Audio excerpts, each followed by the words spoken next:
নমস্কার, আপনারা দেখছেন জলপাইগুড়ি নিউজ টকি। আরজিকর কাণ্ডে দোষীদের শাস্তির দাবিতে মঞ্চ বেঁধে প্রতিবাদ জলপাইগুড়ি তৃণমূল কংগ্রেস দলের। রবিবার Jalpaiguri town block Trinamool Congress committee পক্ষ থেকে এই কর্মসূচিতে ছিলেন পৌরমাতা পাপিয়াপাল সহ দলের অন্যান্য প্রতিনিধিরা। এই অবস্থানে বিশিষ্ট বক্তা শাহজাহান আলম জানান, রোগীরা পরিষেবা পাচ্ছে না, আপনারা গণ আন্দোলন করুন।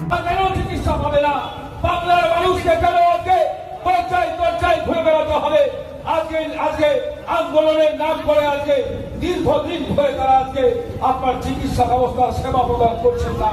আমরা বড় করে আজকে সেই ডাক্তার নার্সদেরকে অনুরোধ করতে চাই, আপনারা সেই আমাদের গণতান্ত্রিক ভাবে আন্দোলন করবার ইচ্ছা থাকলে করুন।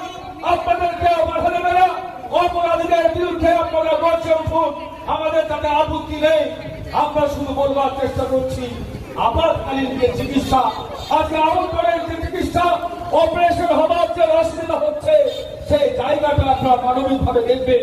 কারণ আপনারা হচ্ছেন সমাজের ডাক্তার, আপনারা হচ্ছেন সমাজের নার্স, আপনাদেরকে ছাড়া আমাদের সমাজ চলবে না। লড়াই সংগ্রাম রাজনৈতিক ভাবে আজকে তৃণমূলের বিরুদ্ধে লড়াই করতে না পারার জন্য রাম বাম আজকে রাস্তায় নেমে কখনো আপনার জাতীয় পতাকাকে নিয়ে আজকে উন্মাদের মতো, সন্ত্রাসবাদীদের মতো আজকে লাঠি সোটা নিয়ে আজকে নিরীহ মানুষের উপর ঝাঁপিয়ে পড়ছে। আজকে সন্ত্রাসীর মতো আজকে হাসপাতালের আপনার পরীক্ষার যন্ত্রপাতি থেকে শুরু করে কয়েক কোটি মানুষের টাকার যন্ত্রপাতি তারা আজকে ধ্বংস করছে। আমরা জলপাইগুড়ির বুদ্ধিজীবী মানুষের কাছে আমরা উন্নয়নের সঙ্গে বিনয়ের সঙ্গে প্রশ্ন করতে চাই, সত্যি কি তারা নির্যাতিতা পরিবারে উই ওয়ান্ট জাস্টিস করে আজকে তাদেরকে মাস্তানি করার অধিকার বাংলার মানুষ দেয়নি? হাসপাতাল হচ্ছে সেবার জায়গা, মাস্তানি গুন্ডা করবার জায়গা নয়।